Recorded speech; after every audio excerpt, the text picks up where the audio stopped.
Bueno, buenos días, buenas tardes, buenas noches.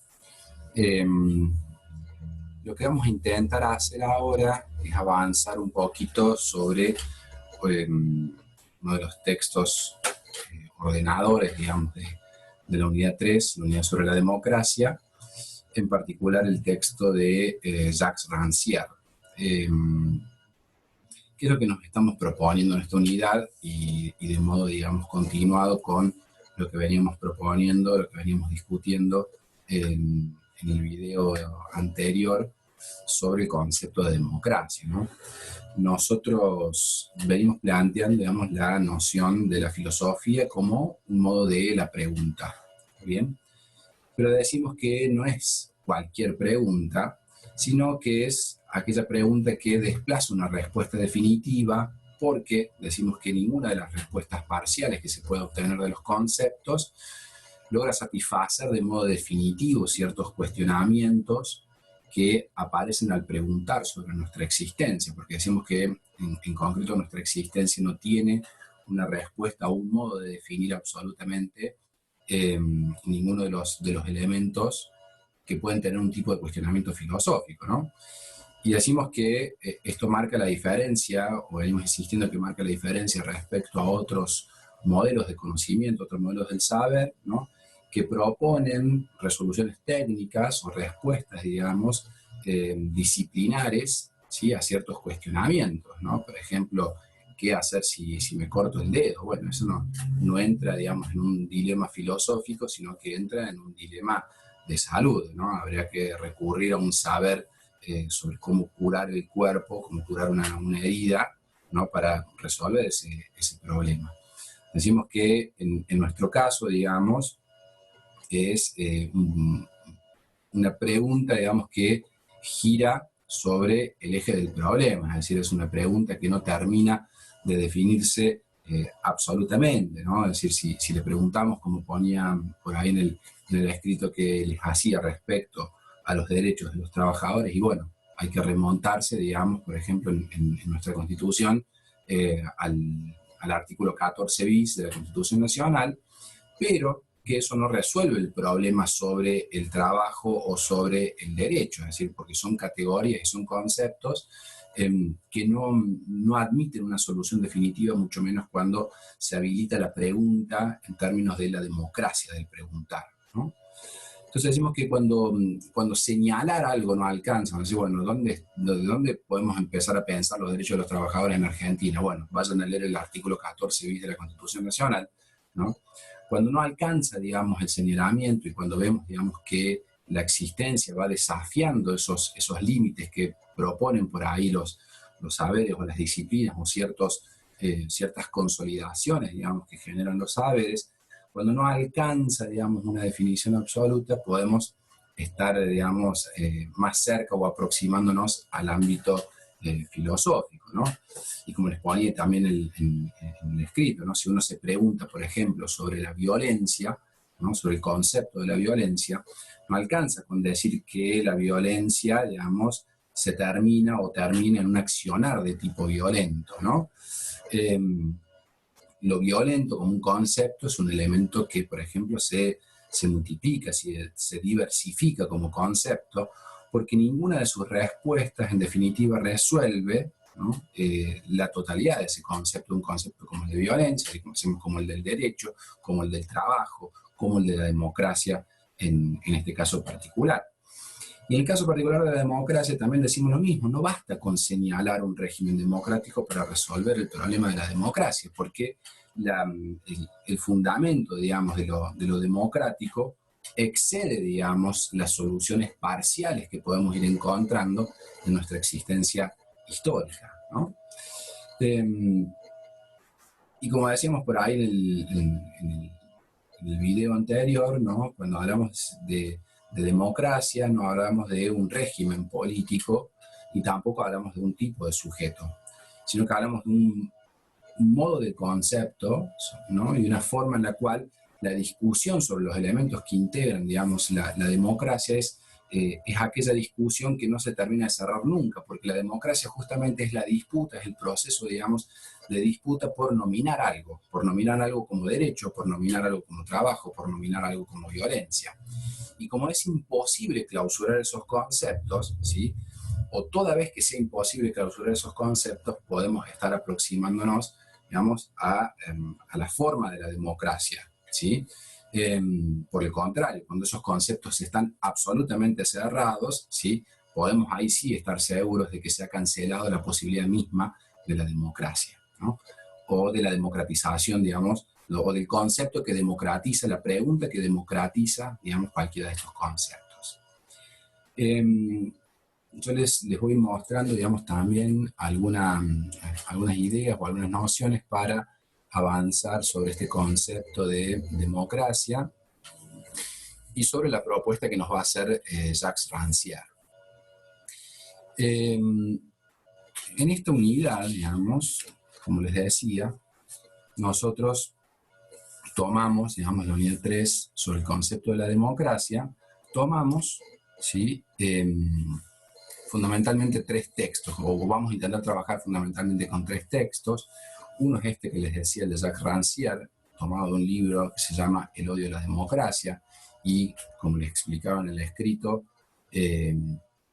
Rancière no odia a la democracia, sino que en todo caso la democracia es odiada como concepto, es odiada por todo aquello que pretende justamente clausurar las definiciones en torno a lo que existe en el mundo, ¿no? Entonces, el odio a la democracia deviene de aquello que es o viene a instituir la posibilidad de la democratización de nuestra existencia y de los conceptos que ordenan nuestra existencia, digamos, como una totalidad, ¿no? Vamos a tomar este texto, vamos a tomar luego un texto de Michel Foucault, ¿no? de un curso que da él, que se llama Defender la Sociedad, donde vamos a trabajar concretamente la noción de poder, y un texto de Judith Butler, que lo van a trabajar en los prácticos, o como trabajo práctico, que se llama Nosotros el Pueblo, ¿no? Si prestan atención un poco, lo que hemos intentado es dar primero como cierto paraguas discursivo en torno al concepto de democracia, con la introducción, esa primera que les hice yo, con el texto ahora de Rancière, y luego partiendo ese concepto, esa etimología, digámoslo así, del concepto de democracia, entre el demos y el kratos, entre la noción de pueblo, ¿sí? Con el texto de Judith Butler, y la noción del kratos, del poder, con el texto de Michel Foucault. Es decir, tendremos que intentar también discutir un poco, pensar un poquito a qué nos referimos cuando hablamos de pueblo y a qué nos referimos cuando hablamos de poder, ¿no? Entonces, en el texto de Rancière, ¿no? Nosotros tomamos un capítulo en particular que se llama La política y el pastor perdido. Y la pregunta un poco se trama en esto que decíamos al principio, ¿no? Como introducción. ¿Qué queremos decir cuando decimos democracia? Es muy fácil hablar de la democracia, es muy fácil decir que somos sujetos de la democracia o que vivimos en un sistema democrático, señalar quién es democrático, quién no es democrático, ¿no? Pero la cuestión es que, como decíamos, ¿no? En momentos anteriores, no es tan fácil determinar a la democracia como un modelo de gobierno, ¿no? Cuando, por ejemplo, Grecia era un sistema democrático, aunque era absolutamente no democrático, digamos, en las posibilidades de participar dentro de ese sistema, ¿no? Pero lo que sí, digamos, lo que sí va a tensionar toda vez que se hable del concepto de democracia es la posibilidad de la pregunta, decíamos, ¿no? La posibilidad del preguntar, ¿sí? Cuando se habla de lo democrático y de la democracia como concepto, es aquello, digamos, aquella práctica de la pregunta, aquella práctica, digamos, sobre el mundo y sobre nuestras relaciones, que abre y que posibilita abrir posibilidades frente a la imposibilidad. Las posibilidades de existencia de otros sujetos, las posibilidades de relacionarse de otro modo, las posibilidades de tener una forma de vida alternativa a la que se tiene, ¿no? Entonces, la posibilidad frente a la imposibilidad significa que se está hablando de un régimen de apertura. Toda vez que se habla de democracia tenemos que entender entonces que estamos dentro de un régimen de la pregunta que abre, ¿no? Y que esa pregunta que abre se enfrenta, por supuesto, a ciertos límites, porque la cuestión está en que nuestra existencia va estableciendo límites en relación al orden, en relación a las formas de vida, en relación a los modos de reconocimiento y a las diferencias, ¿sí? Y eso, toda esa amalgama, toda esa articulación que nos va dando nuestra forma de vida, va estableciendo ciertos límites a la existencia. La pregunta es que, o la cuestión es que la democracia debe enfrentarse, o el proceso de democratización debe enfrentarse permanentemente a estos límites. Esos límites, Rancière va a decir que son fundamentalmente, digamos, el propio individuo y el individualismo. ¿Qué quiere decir con esto? La democracia usualmente se tiene como esa posibilidad de que el sujeto individualmente decida la forma de vida o individualmente decida cómo ordenar su vida, ¿no? Pero si esto fuera así, dice Rancière, si llevamos ese argumento, digamos, a su extremo, nos vamos a enfrentar, digamos, a una partición de la democracia, que cada sujeto haga, digamos, lo que quiera hacer. Esa como concepción de la libertad negativa. Bueno, mis derechos llegan hasta donde empiezan los derechos del otro, mi libertad empieza donde termina la del otro, ¿no? Que en definitiva significa partir la posibilidad de encontrar un ámbito común de la disputa. Porque la cuestión es que la relación y la existencia, digamos, en relación, supone que hay un ámbito que compartimos, un ámbito del cual todos podemos disputar, ¿no? la forma en la que se nomina a ese común, ¿sí? ¿Quiénes son los ciudadanos? ¿Quiénes son los sujetos que pueden participar de la ciudadanía? ¿Quiénes pueden o tienen, digamos, el derecho a la existencia, como parece que muchas sociedades estuvieran todo el tiempo intentando definir, ¿no? Y que eso, si perdemos de vista eso, si perdemos de vista que la democracia no es, digamos, el individuo ni el individualismo, sino la participación en la definición de lo común que nos integra, digamos, como forma de vida, vamos a perder, digamos, el fundamento mismo de la democracia, dice Rancière, ¿no? Y esto, entendiéndolo que nuestro devenir mundo, nuestro hacer mundo, todo el tiempo procura, como decimos ahí, osificar el modo del ser y de lo posible. ¿Qué quiere decir esto? Osificar es, digamos, el proceso en el que algo se endurece, en el que algo, digamos, se materializa de modo tal que queda, digamos, con su forma definitiva. Lo que estamos diciendo aquí, o lo que está diciendo Rancière, ¿no? Es que esas osificaciones representan los límites de la participación, los límites de quienes están integrados o quiénes deberían estar integrados a un modo de vida, ¿no? Y que si eso se osifica, ¿sí? Eso establece un régimen de posibilidades. Y ese régimen de posibilidades se vuelve con el tiempo un régimen de imposibilidades para la participación o para la existencia de otros tipos de sujetos o de modificaciones a los conceptos y a las formas de vida que no integra, digamos, aquello que había osificado. Por lo tanto, toda vez que se habla, digamos, de democracia, se habla de subversión, dice Rancière, de subvertir un estado de cosas, ¿no? Subversión es un concepto que está negativizado, como decimos también en su momento cuando hablamos con Eagleton de la ideología, son esos conceptos que se han negativizado, ¿no? Negativizado quiere decir que son vistos como todo lo malo. Pero en realidad el concepto de subversión es el concepto, uno de los conceptos también fundamentales toda vez que hablamos de democracia, porque significa la posibilidad de subvertir un estado de cosas que imposibilita otras existencias, ¿no? Entonces la disputa acá, digamos, en el ámbito de la democracia, ¿qué es lo que se está disputando? ¿Qué es esta lógica, digamos, de la democracia como una lógica no, digamos, de los consensos, sino como una lógica, digamos, del conflicto? Una lógica en la que el conflicto es inmanente a la forma democrática, es decir, es absolutamente solidario, digamos, a la democracia. No existe la democracia sin el conflicto por los límites y por qué, digamos, los impone esos límites. La pregunta es qué impone esos límites y la pregunta es cuáles son esos límites. Hay tensiones, digamos, en torno a los límites, hay elementos que tensionan los límites y la posibilidad de imponerlos. Uno de ellos es, lo que decíamos, el individuo y sus deseos ilimitados, ¿no? Si todos somos particiones individuales y todos deseamos ilimitadamente, digamos, en el mundo, ¿no? Y todos pudiéramos, si la democracia fuera igualar las equivalencias de los deseos, el problema, digamos, volvemos al principio, ¿no? Si los deseos son infinitos y la posibilidad de hacerse de esos deseos es equivalente, esto se vuelve, digamos, una guerra infinita, digamos, entre esas individualidades por apropiarse, digamos, de los mismos elementos. Por lo tanto, la democracia no puede ser eso.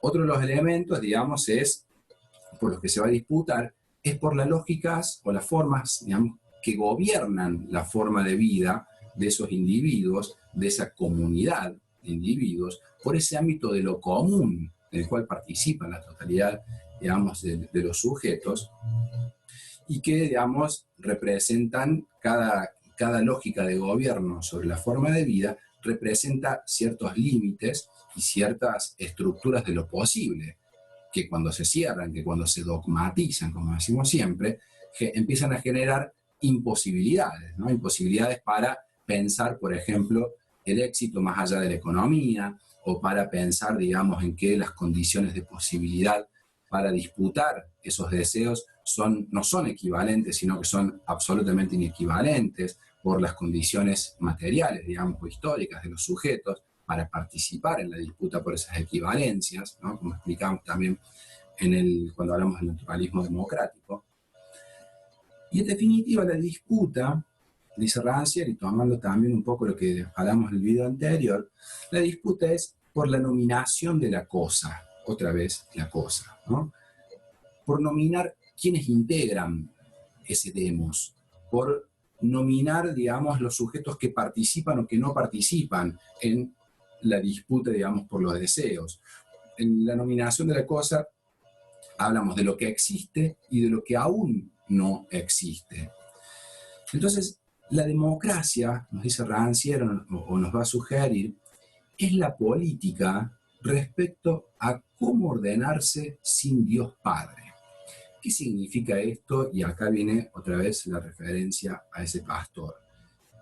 ¿Cómo nos ordenamos y cómo nos organizamos si no hay una divinidad? Es decir, si no hay, digamos, una apertura de los cielos y una divinidad que nos indique, miren, yo estoy por encima de todo, acá me hacen caso porque yo les voy a contar cómo es la verdad y el mundo y por lo tanto la forma de vida. Como eso no existe, ¿sí? La política democrática es la pregunta al humano, ¿sí?, sobre cómo ordenarse en esa complejidad que impone no tener, digamos, referentes absolutos, ni institucionales, ni personales, ni nada, con las cuales, digamos, dirimir estas disputas por los límites y por qué va a imponer esos límites. Entonces, acá hay que hacer una distinción, como decíamos recién. La democracia, ¿sí?, toda vez que hablamos de democracia, es una distorsión, podemos pensarlo así. La democracia lo que hace es distorsionar esos límites, es distorsionar lo dogmático, es distorsionar, ¿sí?, la forma de los deseos, la apropiación de esos deseos y las lógicas de inclusión y de exclusión de lo que deseamos. La democracia no puede aceptar modos absolutos en el cual los sujetos se apropian de los deseos y modos absolutos en los cuales los sujetos deciden la inclusión y la exclusión, porque eso atenta o sería en sentido contrario, digamos, a lo que es la posibilidad de empujar los límites y de habilitar y de abrir y de disputar justamente aquellos elementos que los límites limitan. Entonces, ¿dónde lo podemos ver, digamos, a esta distorsión y a esta disputa por la inclusión y la exclusión? Lo vemos, digamos, a diario, lo vemos en cotidiano en cualquier región del mundo. Cuando se habla de una manifestación en torno a un salario, por reconocimiento a disidencias, digamos, genéricas, culturales o religiosas, en cuanto a la distribución de derechos, en cuanto a la reparación por derechos violados o vulnerados, en cuanto a las formas de participación en la decisión sobre lo que los sujetos hacen en el mundo, en todas esas prácticas, digámoslo así, hay, digamos, intentos de distorsionar cierto orden, cierto límite. Y eso no es malo, eso es deseable en términos de la democracia. Eso no genera desorden, eso es lo más elemental y constitutivo, ¿sí?, para pensar en la disputa justamente por estos límites y con las posibilidades o imposibilidades que generan estos límites. Y esto es muy diferente, dice Rancière, o hay que diferenciarlo, ¿no? Este es el símbolo de lo diferente. Hay que diferenciar esta distorsión que produce la democracia con esa idea que se tiene, digamos, muchas veces de que la democracia es hacer lo que quiero. No, no se trata de eso. La democracia es el orden de lo posible, ¿sí?, en un marco de relaciones que me incluye pero me excede. Es decir, hay un ámbito en la democracia, toda vez que hablamos de democracia, que es el ámbito de lo común, que es el ámbito en el cual todos en cierta forma nos nutrimos, ¿sí?, o nutrimos a ese común de los límites y de las formas de organización de ese común. ¿Está bien? Y ese ámbito de lo común me incluye en términos individuales, pero me excede. Yo no puedo decidir en términos individuales por ese común. Lo que está en disputa justamente es cómo, quiénes y de qué forma van a determinar lo común. Porque lo común es, en todo caso, de lo que participa justamente ese demos, lo que participa el demos y lo que le da una existencia posible, pero que no se puede cerrar, sino que debe tener siempre habilitada la posibilidad, digamos, de discutir o de ampliar ese terreno de lo común. Ahora bien, como decíamos recién, digamos, ¿no?, si nuestra existencia está tramada en estas disputas por los límites, por qué define, digamos, esos límites, y la democracia es la ruptura o la tensión, digamos, porque esos límites no se absoluticen, no se cierren, no generen exclusiones, ¿no? Lo que tenemos que admitir en cierta forma es que nuestra realidad, ¿sí?, que la existencia concreta nuestra, está absolutamente intervenida, ¿sí?, por instituciones del poder. Es decir, instituciones del poder es, otra vez, son las culturas, son las lógicas del gobierno, son las lógicas de los sujetos, ¿no?, que están ancladas a formas que son, a proyectos productivos, o a proyectos sociales, o a proyectos de género, o a proyectos de raza, o a proyectos, digamos, de fuerzas territoriales, etcétera, etcétera, que intervienen en esa organización de los límites y pretenden instituir los suyos como los determinantes, digamos, de la totalidad de la vida, ¿sí?, de los sujetos en términos individuales y en términos de lo común. Si podemos reconocer eso, que nuestra realidad y nuestra existencia está intervenida por instituciones del poder, la pregunta es, ¿cómo determinar entonces, ¿no?, porque es inevitable que así sea, cómo determinar si esas instituciones del poder que intervienen y establecen los límites son democráticas y en todo caso también, o de modo solidario, qué efectos van a tener esas instituciones, ¿no?, en la totalidad social? Y ahí, otra vez, vamos a la pregunta hacia lo individual. Otra vez, lo individual, por lo tanto, nunca es individualista. Sino lo que yo pienso en términos individuales, lo que nos venía sugiriendo Badiou, lo que nos sugiere Gramsci, lo que nos sugiere Eagleton, es que la individualidad, así como nosotros muchas veces la pensamos y creemos, digamos, que ordenamos el mundo de acuerdo a nuestras propias categorías, la individualidad en realidad es una construcción o es parte de un constructo en el terreno digamos, en el cual nuestra subjetividad, nuestra forma, digamos, de existencia participa de un orden más general que nos excede individualmente. Si esto es así, lo que hay que preguntarse, ¿no?, es dónde está el poder, ¿sí?, que orienta los deseos, que orienta las equivalencias o que orienta las diferencias en nuestro sistema de conjunto, en nuestro sistema compartido de vida. Entonces, si tenemos la posibilidad, ¿no?, como decimos, o como decíamos al principio, si la filosofía nos permite, digamos, y pensar filosóficamente el concepto de democracia, nos permite desatar la pregunta, preguntemos en este sentido y preguntémosle, digamos, a esto, digamos, a estos conceptos que ordenan o que intentan ordenar los límites de lo social. ¿Quién es ese pastor que ordena, digamos, si no tenemos, digamos, divinidad absoluta? ¿Quién es ese pastor que instituye las formas del poder en nuestras sociedades? La figura del pastor, a la cual, digamos, Rancière se refiere en su texto, lógicamente, es justamente esa figura casi que tiene básicamente dos reminiscencias, la figura del pastor, ¿no? Al pastor con sus ovejas, digamos, a la versión más más terrenal, digamos, ¿no? Del que lleva, digamos, a pastar a sus ovejas a los mejores pastos y las guía, digamos, por los terrenos, digamos, para que no se le pierdan, para que no se hundan, para que no se las coma el lobo, ¿no? Y la otra referencia, digamos, que tiene el pastor es la lógica religiosa, ¿no? Muchas de las religiones se estructuran en torno a la idea del pastor que guía su rebaño, ¿no? El rebaño seríamos la totalidad de los sujetos y el pastor es aquel, digamos, que ha encontrado ciertas respuestas a las grandes preguntas y que, por lo tanto, digamos, tiene un derecho adquirido, digamos, sobre nuestro movimiento, sobre nuestras formas, digamos, de orientarnos en el mundo, ¿no? Hay que seguir al pastor porque sabe, digamos, qué es lo mejor para nosotros las ovejas. La cuestión, dice Rancière, es que en términos democráticos, ¿no?, es imposible aceptar la figura del pastor, en cualquiera, digamos, de los sentidos que lo pensemos, religioso, en el sentido económico, en el sentido político, en el sentido social, en el sentido del género, en el sentido de las razas, en el sentido de los poderes fácticos, ¿no?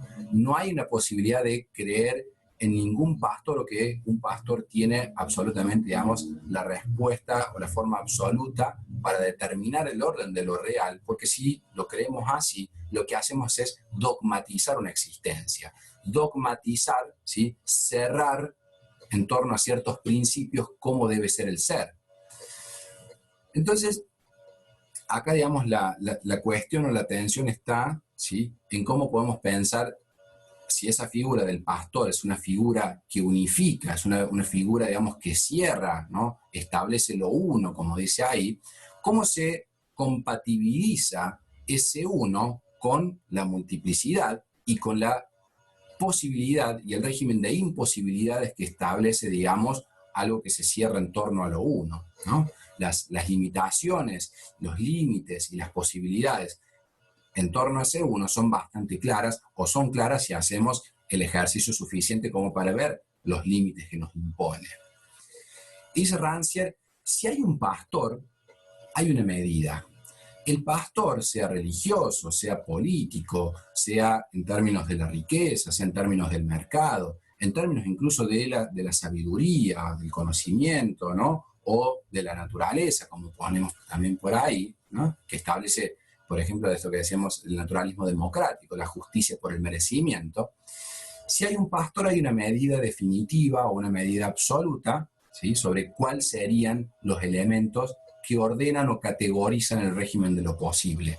Y eso, a la larga o a la corta, por lo general a la corta, empieza a mostrar ciertos límites al régimen de posibilidades.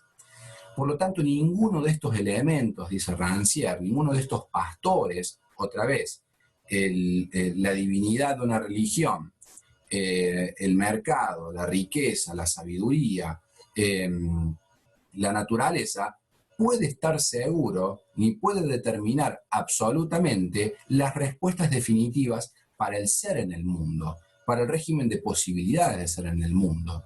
Por el contrario, más a la corta que a la larga, insisto, lo que demuestra es un régimen de imposibilidades para todos aquellos que no sigan la lógica del pastor o para todos aquellos que queden excluidos, digamos, de los límites en el cual el pastor o estas lógicas pastores, digámoslo así, digamos, que queden excluidos, digamos, de sus determinaciones, ¿sí?, que queden excluidos porque creen otra cosa, o porque son otro género, o porque no califican, digamos, dentro del sistema de méritos en torno, por ejemplo, a la riqueza, o en torno, digamos, a los méritos que requiere el mercado, digamos, ¿no? Entonces la pregunta, digamos, si empujamos otra vez, la cuestión es empujar, ¿no? La pregunta intenta empujar, intenta otra vez desplazar un problema, no dar una respuesta. Si introducimos la pregunta, digamos, a fondo en estos sistemas o lógicas pastorales, digámosla así, ¿no? Y la llevamos hasta sus últimas consecuencias, ¿qué pasa? ¿Qué pasa si nos encontramos de pronto, ¿no?, con que todas estas lógicas pastorales pretenden generarnos, como dice Rancière, ciertos vínculos de filiación? Los vínculos de filiación, ¿no?, lo que nos filia, lo que nos ata, digamos, a este pastor o a estas lógicas pastorales, ¿sí?, pretende, digamos, enlazar nuestra existencia, pretende, digamos, que nuestra existencia esté absolutamente determinada por las respuestas que ya ha dado, digamos, sobre la forma de organizarnos, ¿no? Entonces Rancière, empujando la pregunta, dice, bueno, ¿qué pasa si no hubiera vínculos, ¿sí?, trascendentes? Es decir, porque, ¿qué quiere decir lo trascendente? Trascendente quiere decir que está más allá de la posibilidad de discutirlo en términos históricos a esos vínculos. Lo trascendente es lo que trasciende justamente la existencia histórica de los sujetos. El mercado se propone como una trascendencia. El mercado, digamos, es una lógica, ¿sí?, que funciona de acuerdo a ciertas prácticas humanas. Ahora bien, si eso se hace trascendente, si decimos que es una lógica que funciona independientemente de lo que nosotros hagamos de ella, y esa lógica determina la totalidad de nuestra vida, ¿no?, y nosotros estamos filiados, atados a esa lógica, no hay mucho para hacer, simplemente ver si nos toca integrar esa lógica, podemos sobrevivir en esa lógica o quedamos excluidos. Entonces Rancière dice, bueno, ¿qué pasa si pensamos, ¿no?, llevamos la pregunta sobre la democracia a sus extremos y nos damos cuenta que esos vínculos trascendentes de filiación en realidad son vínculos impuestos, son vínculos, digamos, ordenadores, vínculos de poder que pretenden filiarnos, ¿sí?, eh, limitarnos, atarnos, construirnos a partir de sus prerrogativas. ¿Y qué pasaría si nos liberamos de esos vínculos? ¿Qué nos queda? Ahí Rancière, digamos, se mete un poquito con la pregunta o con el origen, digamos, del problema de la democracia, que introduce, ¿sí?, por lo menos en Occidente, la democracia, digamos, el concepto de democracia en la Grecia antigua. En la Grecia antigua había básicamente dos conceptos que intentaban ordenar esta discusión, ¿sí?, sobre cómo vincularnos, ¿sí?, sin justamente trascendencias. Uno de esos conceptos, de los más interesantes al respecto, es el concepto de la parresía. El concepto de la parresía, que, digamos, un poco ahí está apenas simplemente puesto, que en términos, digamos, de la democracia, la participación democrática, significa la libertad, ¿no?, de usar la palabra en público. Esto que parece muy elemental, ¿no?, usar la palabra en público, no lo es tanto, ¿no? Entonces decimos, bueno, pero nosotros podemos participar, nosotros podemos decir lo que querramos, nos metemos en la red y decimos lo que querramos, pero la cuestión es si lo que nosotros decimos, o lo que, digamos, un grupo o un sector, digamos, excluido en la definición o la determinación o la denominación de la cosa, como decíamos antes, puede participar plenamente, ¿sí?, en la determinación, ¿sí?, de ese común. Pensemos en exclusiones, por ejemplo, como las del género, o exclusiones de raza, o exclusiones, digamos, de acuerdo a la riqueza de los sujetos. ¿Qué palabra tienen estos sujetos para participar como parte, digamos, real en la definición o en el conflicto por la definición de aquello que hace a lo común? Entonces, ese concepto, la idea de la parresía, del poder decir, ¿no?, libremente en público, depende de dar una disputa real en torno a las condiciones de posibilidad de los sujetos para hablar y determinar, en todo caso, las condiciones y los límites y la posibilidad de lo imposible en público. ¿Qué posibilidad, digamos, de participar en la definición de lo común tienen las poblaciones originarias, ¿no?, frente a una corporación que toma sus tierras para explotarlas, ¿sí? O, como decíamos recién, un género, digamos, inferiorizado en relación a otro género, o una disidencia sexual, ¿no?, frente a una heteronormatividad, digamos, sobre los cuerpos, qué libertad tienen para hacerse de la palabra, para entrar en la disputa sobre lo posible en el ámbito de nuestras sociedades. Y ahí, si entendemos, digamos, lo que está en juego, recién nos podemos empezar a percibir o a percatar, digamos, que la definición de lo común, que la disputa en torno a lo público, a lo que nos es común a todos los sujetos, en realidad no está definido, sino que está orientado en todo caso por estas disputas y por estas formas que han instituido ciertos poderes. ¿Por qué las disidencias sexuales tienen tanto problema, digamos, en la participación y en la determinación, digamos, de su lugar, de su exclusión, o sea, primero de las formas de su exclusión en un ámbito, digamos, heteronormativizado? ¿Porque es natural, digamos, que estén excluidos, o porque hay ciertas instituciones de poder en torno a cierta normalidad, entre comillas, que debería tener, digamos, la sexualidad entre los seres humanos, ¿no? Entonces, si vemos, si notamos que ahí está faltando, digamos, una parte, si hay partes que no pueden intervenir en esa parte que nos es común para disputar la nominación, digamos, de ese común, y cuando digo nominación me refiero a derechos, me refiero a reconocimientos, me refiero a condiciones de posibilidad. Si nos damos cuenta que hay una multiplicidad de sujetos que no tienen la posibilidad de la parresía, nos vamos a dar cuenta que la democracia está siempre en falta. Que la democracia, ¿no?, que esa isonomía, que es el concepto siguiente, si esa igualdad ante la ley, ¿sí?, en realidad no existe. Que esa igualdad, digamos, que esa posibilidad de ejercer en términos iguales, ¿no?, la discusión sobre la normatividad, en realidad está siempre ya apropiado por instituciones de poder. La cuestión es que ese ya apropiado no signifique la cancelación del régimen de lo posible y la disputa frente a lo que parece como imposible. Porque lo que bien hace y bien intenta hacer cualquier institución de poder en nuestra historia que pretende cerrar la forma de lo posible, la forma, digamos, los límites de lo posible, lo que hace es presentar a cualquier otra alternativa como lo imposible. Pues bien, la política es la forma de lo imposible. La política real y concreta en términos democráticos es la institución de lo imposible, de aquello que no está contemplado, de aquello que no está registrado, de aquello que no es reconocido. Entonces, la democracia, hay que pensarlo, podemos pensarla como el conflicto político por la nominación de lo que existe. Por la nominación de lo que existe, entendiendo que eso que existe es algo por definir y es algo que está siempre escapándose a una definición absoluta.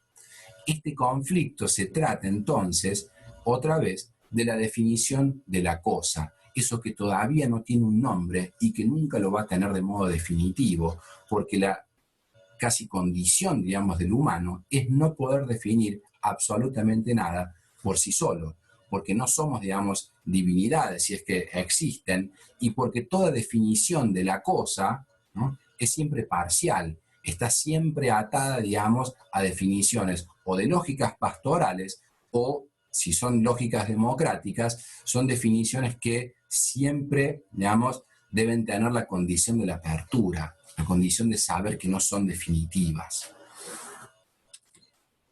Entonces dice Rancière, ¿no?, que cuando se habla de filosofía en términos de democracia y cuando la filosofía interviene en la política democrática, ejercer esta política democrática, esta filosofía democratizadora, es el asesinato del pastor, dice.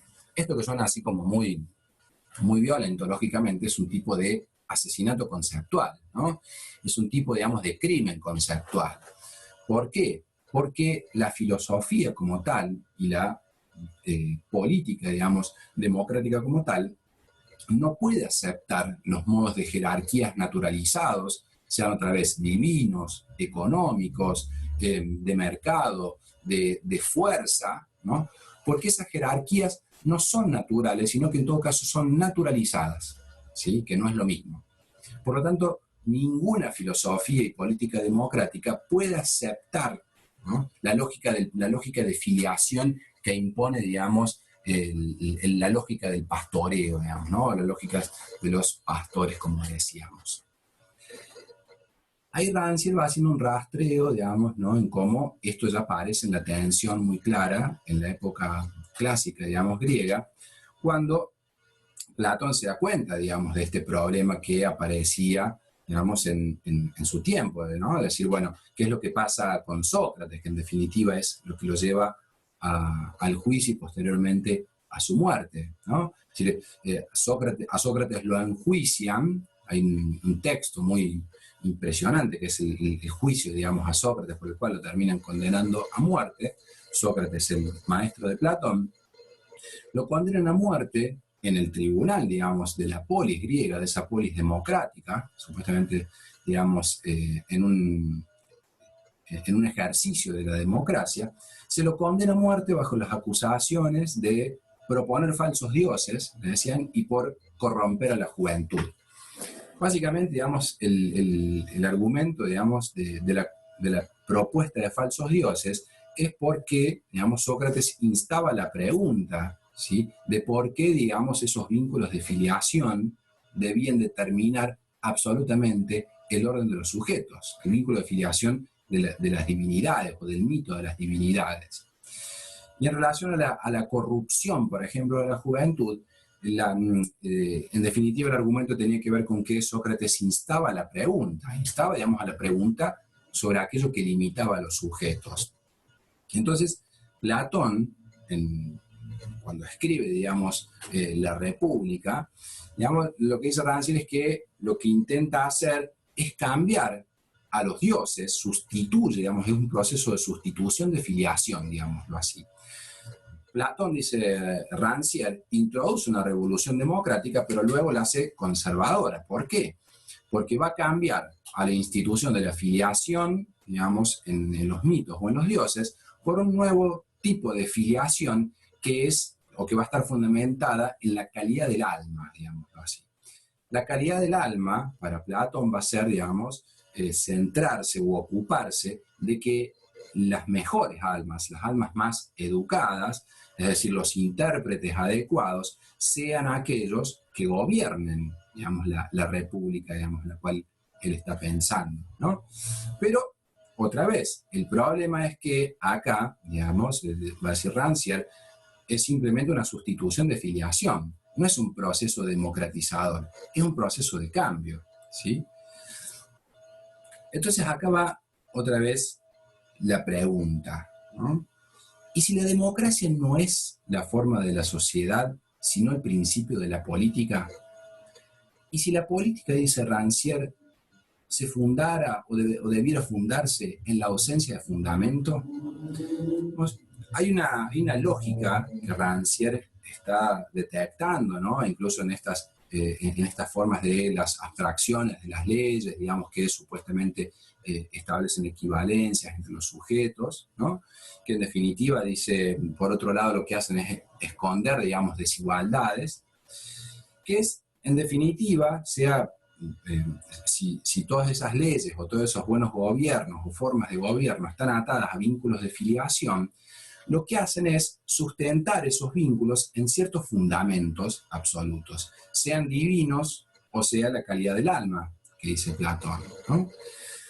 Y la pregunta es, ¿qué pasaría si el principio ordenador de nuestras sociedades, ¿no?, fuera una política democrática? Es una política democrática en la cual lo que debe primar es la ausencia de fundamentos. Porque cuando hay fundamentos absolutos y vínculos de filiación absolutos, nos encontramos siempre limitados a lo que aquel fundamento o dogma ordena como la vida posible. Y eso otra vez introduce el problema de las limitaciones, el problema de lo imposible. En nuestra etapa, digamos, como la etapa, digamos, tanto platónica, como la etapa moderna, como la etapa, digamos, actual, los fundamentos, digamos, vienen de distintos registros. En el registro, digamos, de las antigüedades era mucho más evidente el vínculo de filiación con el pastor religioso. En En el caso de Platón, digamos, el vínculo de filiación está atado, digamos, a la calidad del alma. A ver, quién cultiva mejor, digamos, su alma en relación al mundo de las ideas, va a ser, digamos, el alma mejor preparada, digamos, para ordenar el registro, digamos, de los órdenes sociales, que para Platón va a ser, digamos, su famosa figura del filósofo rey. Pero la cuestión es si podemos pensar que también en nuestra etapa estamos atravesados, digamos, por ciertos fundamentos, ¿sí?, que ordenan y determinan la forma de lo posible y por lo tanto de lo imposible. La razón científica como fundamento del saber, ¿sí?, que la razón científica, sí, seguramente lo saben, está atado a ciertos presupuestos de lo que es el saber y lo que es no saber. Aquellos elementos que son, digamos, ordenados de acuerdo al conocimiento científico deben seguir cierto procedimiento. Todo lo que la ciencia valida es saber, por lo tanto, todo lo no validado de modo científico es no saber. El problema es que la determinación del conocimiento científico tampoco es un elemento absoluto, no es una forma absoluta, sino que es una construcción, digamos, de lo humano en torno a cierta interpretación del conocimiento. ¿Está bien? Lo mismo en relación a la razón económica, ¿no? Por ejemplo, en nuestras sociedades occidentales o liberal occidentales, ordenar la totalidad de lo posible con el fundamento de la propiedad privada individual. Lo mismo en relación, por ejemplo, a la razón colonial, donde el fundamento es la jerarquía, digamos, natural, o un tipo de jerarquía natural entre los sujetos, de acuerdo a su color de la piel, de acuerdo a su pertenencia sanguínea, o de acuerdo, digamos, a su capacidad, por ejemplo, económica, ¿no? Entonces, la cuestión se va a dirimir o se va a disputar otra vez en relación al orden y a los principios que ordenan una totalidad social.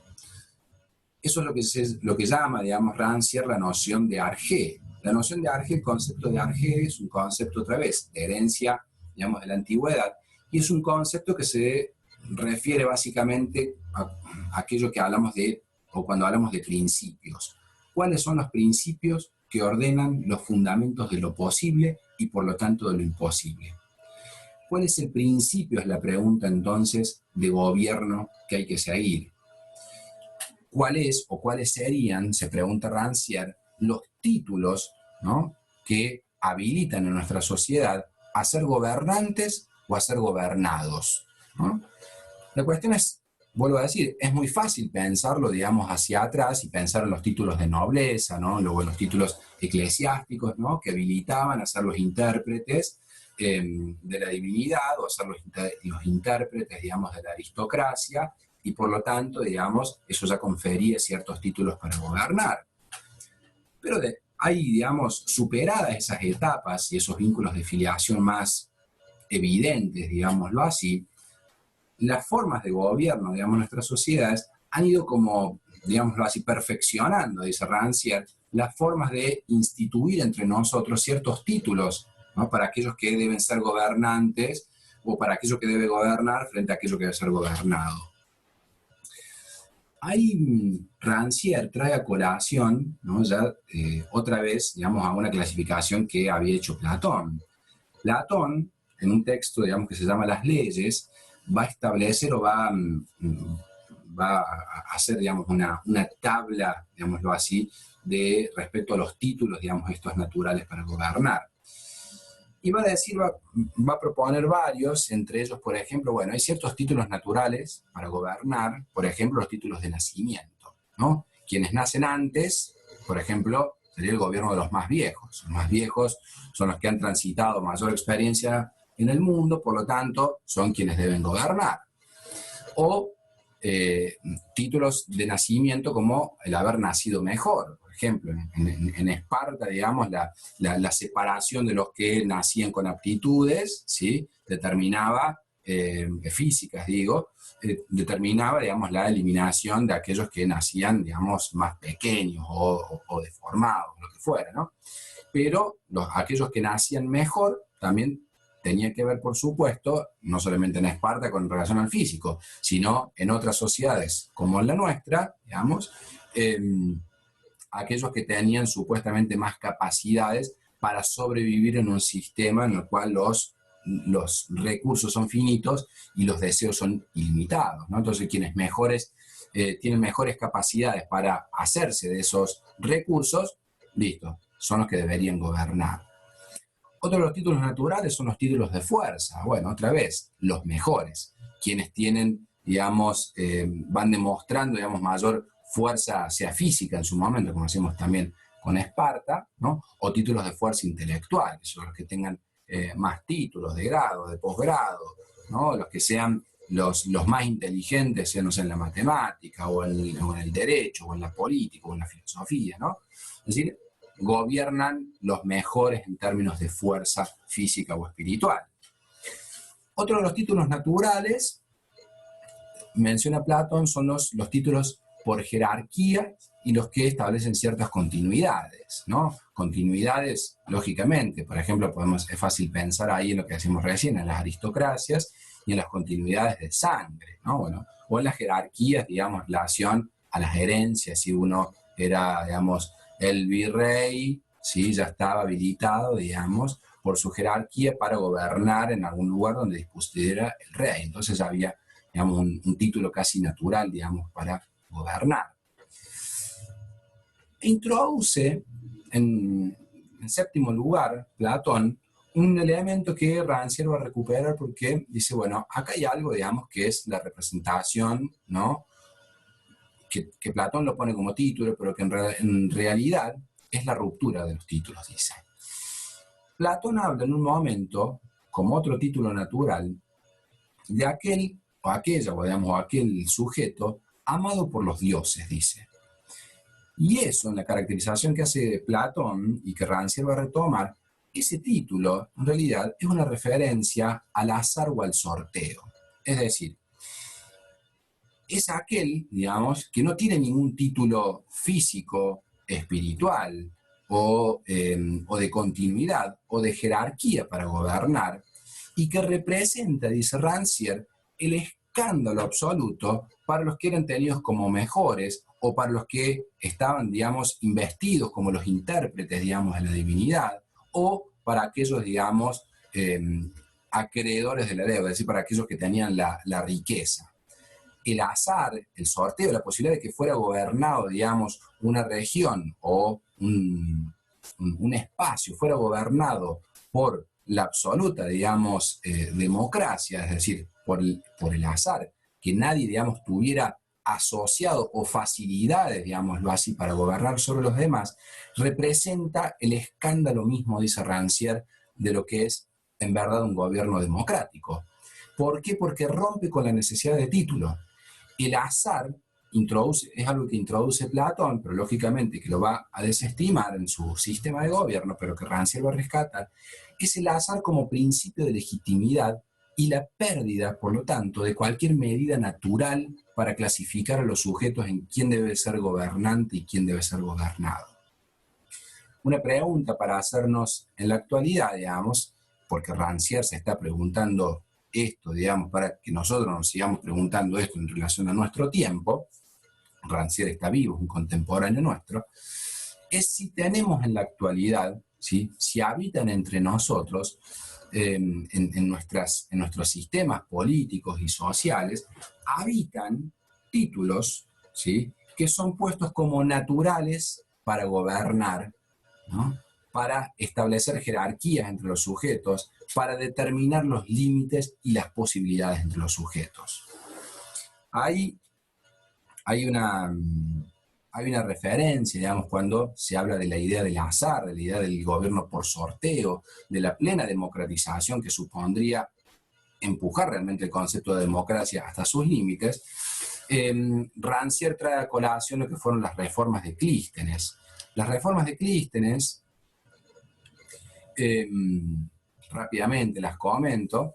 Las reformas de Clístenes en el año 508 a.C., estamos hablando, hace muchísimo tiempo, fueron reformas, ¿sí?, que intentaron quebrar ciertas jerarquías que habitaban, digamos, en Grecia en relación a la elección de los gobernantes, ¿no? Porque era una democracia, digamos, que estaba organizada, digamos, de acuerdo a ciertas lógicas o ciertos patrones que tenían que ver con la riqueza de los sujetos o con las jerarquías de los sujetos o con el linaje, digámoslo así, de los sujetos que gobernaban. Entonces, Clístenes dice, bueno, a ver, pará, si vamos a decir que esto es una democracia, vamos a hacerlo en serio, dijo. Entonces, ¿qué fue lo que hizo? En primer lugar, dice, a la asamblea, digamos, la asamblea no puede estar limitada por la riqueza, ¿no? Por lo tanto, la asamblea es equivalente, ¿sí? Por lo tanto, pueden entrar ricos y pobres. Y la división de la elección, digamos, para quienes iban a ser los asamblearios, digamos, de la polis, en el ágora, la elección de los representantes, dice Clístenes, no puede seguir los criterios, digamos, a los que estamos habituados cuando decimos el demos. Cuando se habla de demos, ¿no? Se hablaba de una unidad geográfica al principio, ¿no? Entonces, el demos, dice, si nosotros vemos el mapa de Grecia ahora, decía Clístenes, vemos que los demos están circunscriptos por los ricos por acá, los pobres más allá, los intérpretes de las divinidades por acá. Entonces cada uno elige, digamos, en función, digamos, de su poder y de su capacidad para imponer, en todo caso, lo que ellos pretenden.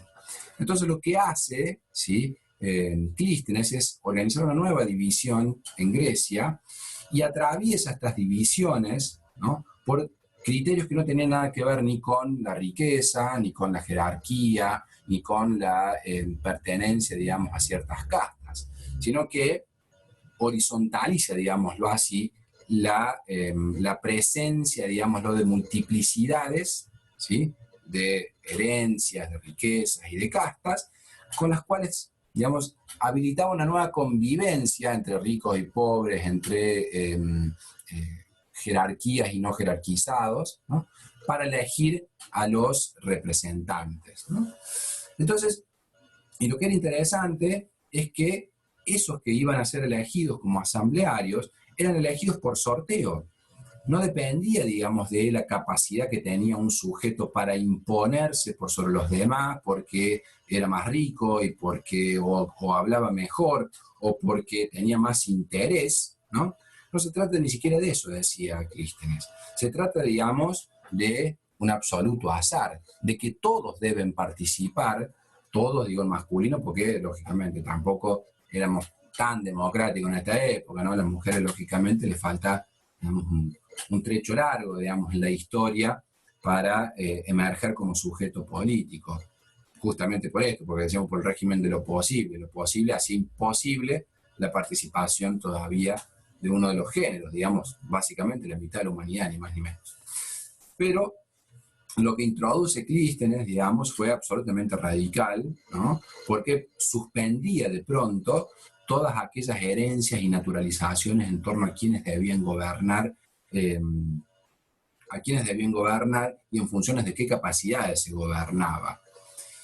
Y decía, bueno, con este sistema, todos en algún momento de su vida van a ser gobernantes y todos en algún momento de su vida van a ser, o la mayor parte de su vida, van a ser gobernados, ¿no? Es decir, no hay una posibilidad de que nadie se apropie definitivamente, digamos, de un sistema de decisión que establezca el régimen de lo posible de acuerdo a sus propios intereses o de acuerdo a sus propias, digamos, herencias en cuanto a sus capacidades y posibilidades. Lógicamente, como se pueden imaginar, lo de Clístenes duró muy poco, o sea, porque estaba enfrentando, digamos, a todos los sistemas, digamos, de poder o a todas las formas naturalizadas ya del poder.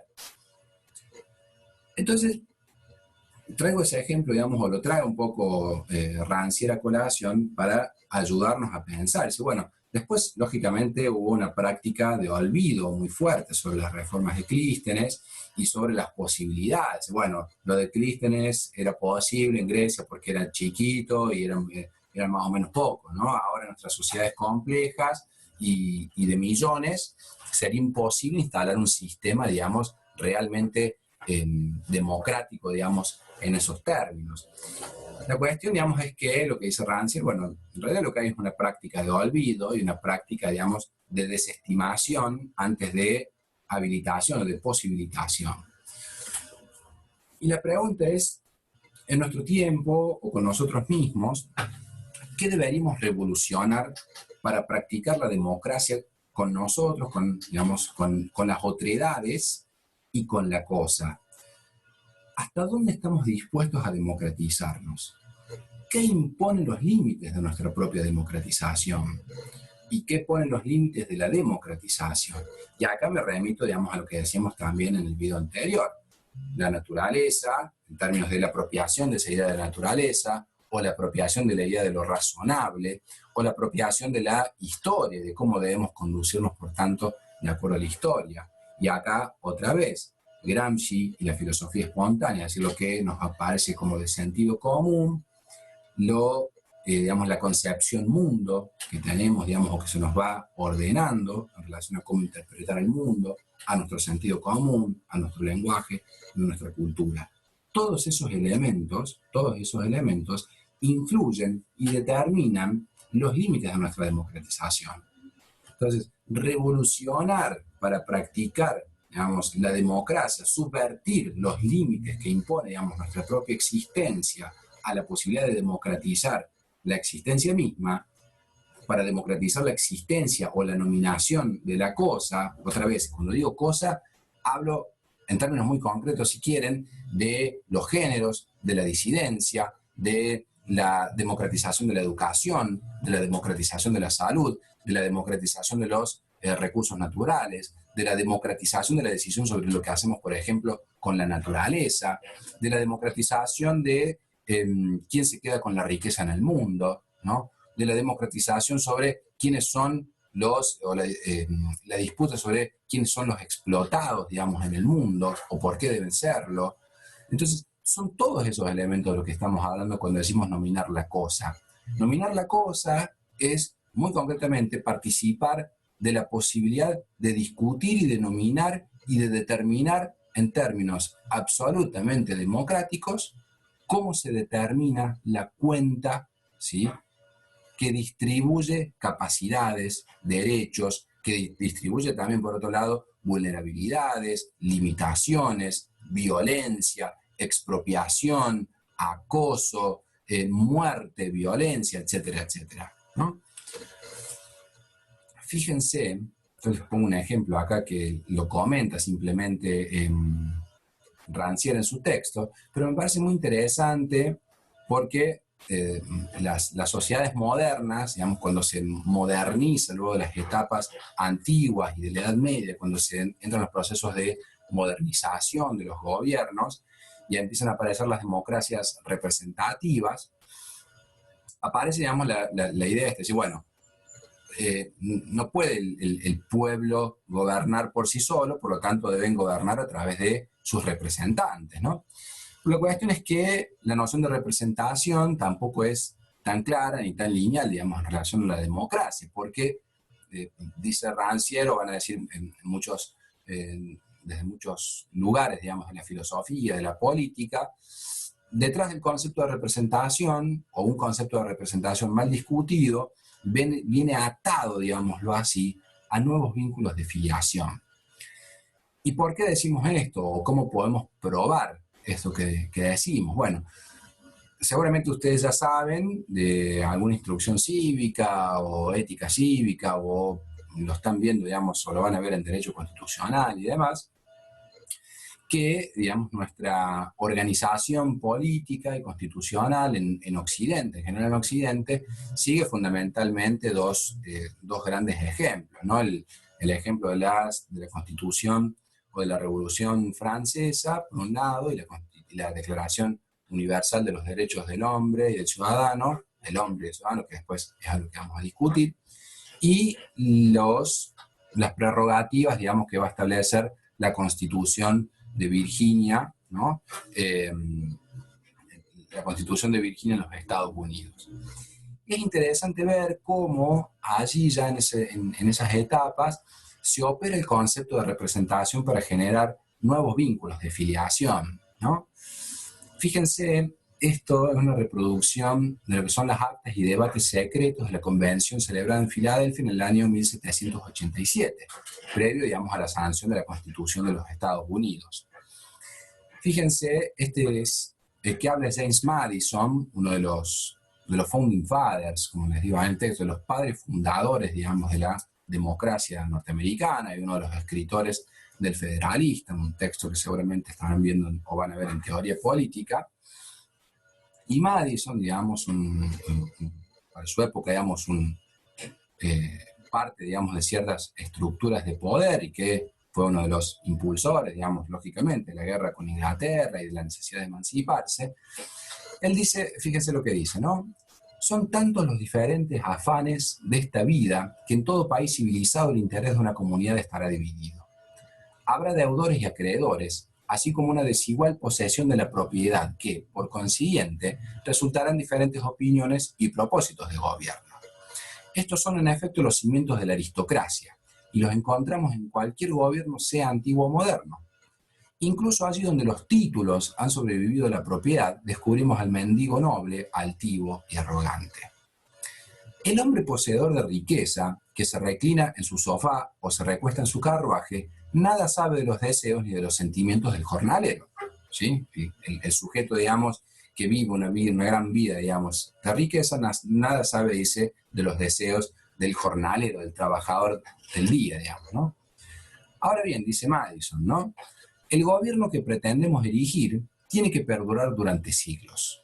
El interés de la tierra es ahora dominante, empero con el tiempo, cuando nos acerquemos a los estados y reinos de Europa, cuando el número de terratenientes sea comparativamente pequeño por la influencia de comerciantes industriales, se pregunta Madison, ¿no se verán los intereses de los terratenientes desbancados en futuras elecciones?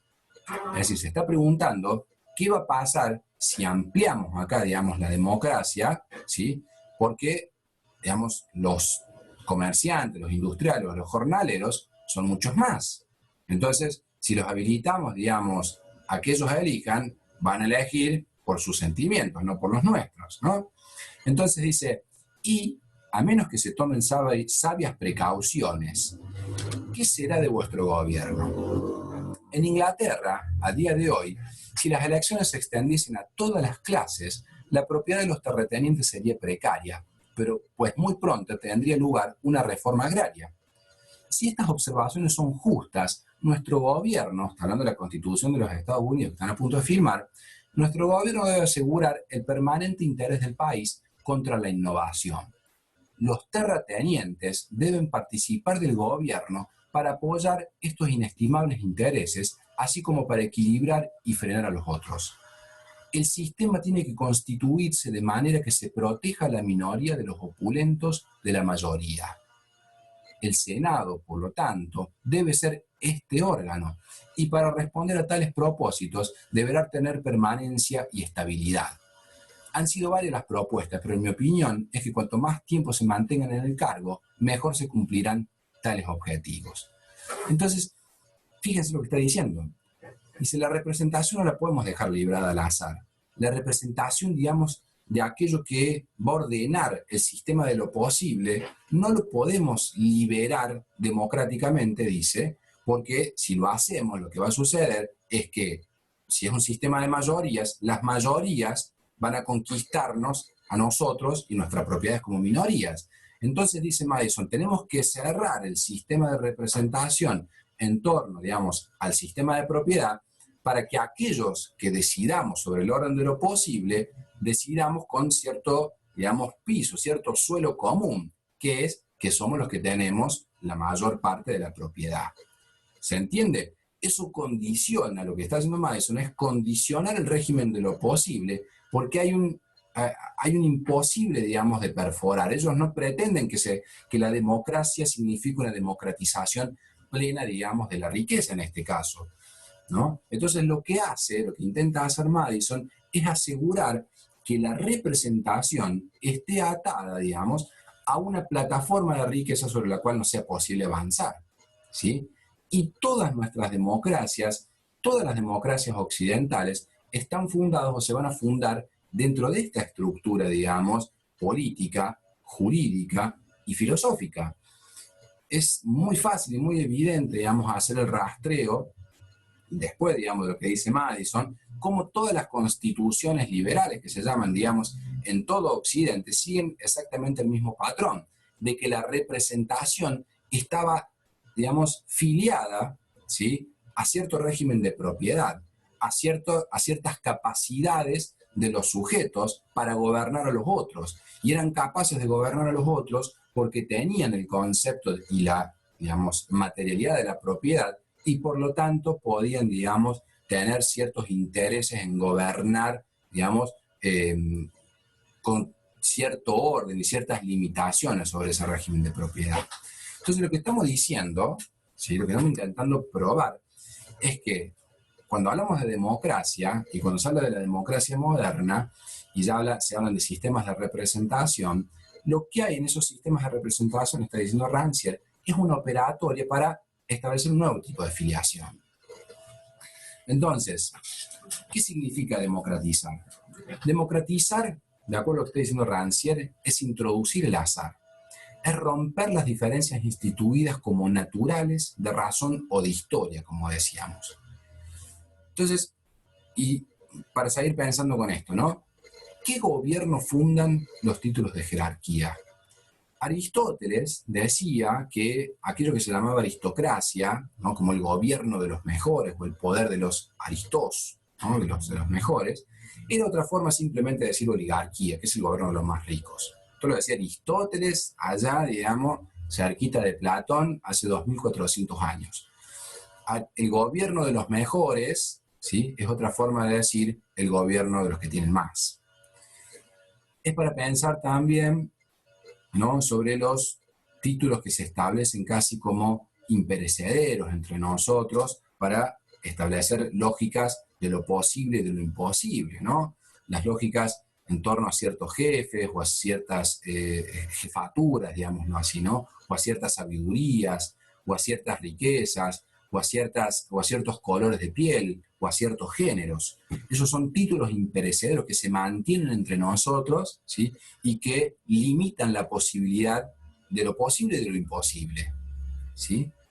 Entonces, esto, lo que está haciendo Rancière, es oponerlo, ¿sí?, a esta idea de la democracia, ¿no?, como la disociación de la afiliación.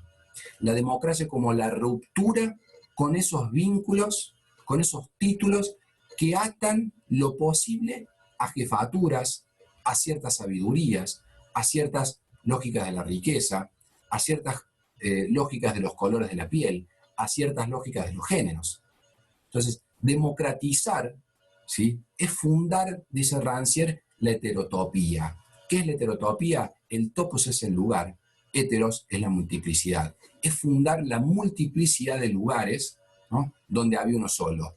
Es fundar lo posible. Es fundar lo posible trayendo lo imposible, ¿sí?, a la cuenta, a la discusión sobre la posibilidad, ¿no? Entonces, otra vez, democracia no es ni una constitución ni una forma de sociedad. El poder del pueblo, el kratos demos, ¿sí?, dice Rancière, es el que no tiene más título para gobernar que para ser gobernado. Y cierra diciendo sobre la ausencia de título. La ausencia de título, ¿qué es? Es el poder de los que no tienen razón natural para gobernar sobre los que no tienen razón natural para ser gobernados. Entre los seres humanos no hay nada ni nadie que determine absolutamente quién debe gobernar ni quién debe ser gobernado. La cuestión es si somos posibles, digamos, o si somos capaces del azar. Si no somos capaces del azar, cerramos lo posible, cerramos la inclusión, cerramos la participación, cerramos la extensión de los derechos. Si habilitamos el principio y la lógica del azar, ¿no?, la forma, digamos, de la democratización en todos estos lugares, en todos estos topos, ¿sí? Topos es la palabra, digamos, griega sobre el lugar. Si habilitamos la heterotopía en cualquiera de estos títulos o estas formas de filiación, lo que hacemos es amplificar lo posible, es romper la lógica de lo posible y hacer lo imposible justamente. Un poco esa es la tarea, digamos, de la filosofía. De la filosofía, digo, y de cualquier saber que está atravesado por la filosofía, como son los saberes, digamos, y los ámbitos en los que ustedes van a trabajar. Entonces, otra vez, el odio a la democracia es el odio de los poderes o de una asociación particular de filiación que pretenden acabar con ese escándalo que supone la ausencia de títulos para gobernar. Esta ausencia de títulos para gobernar, aquel que tiene el título, qué sé yo, porque es varón blanco y occidental, por lo tanto puede gobernar casi naturalmente o de hecho, digamos, sobre cualquier mujer, sobre cualquier otra raza o sobre cualquier otra cultura, ¿sí? Introducir, digamos, este concepto del azar es escandaloso. En nuestros tiempos no se trata tanto de linajes sanguíneos, sino de filiaciones otra vez a la riqueza, al género, a la procedencia o a la raza. Esto es para pensar, esto es una invitación, la de Rancière y la nuestra, a que pensemos filosóficamente un problema tan central, digo, en nuestra vida como la de democracia, que pensemos realmente, digamos, qué niveles de democratización tenemos. No se trata la democracia de señalar hacia las instituciones y decir, bueno, esto es democrático, esto no, sino pensar, digamos, cómo los sujetos somos constituidos muchas veces con vínculos de filiación no democráticas, porque si no rompemos, digamos, con eso, difícilmente luego podamos tener instituciones que en definitiva son formas también del humano, también democráticas o democratizadores. Bueno, eso es todo, digamos, de momento. Espero que les sirva para leer el texto, digamos, que es la fuente, digamos, fundamental para nosotros en este tránsito.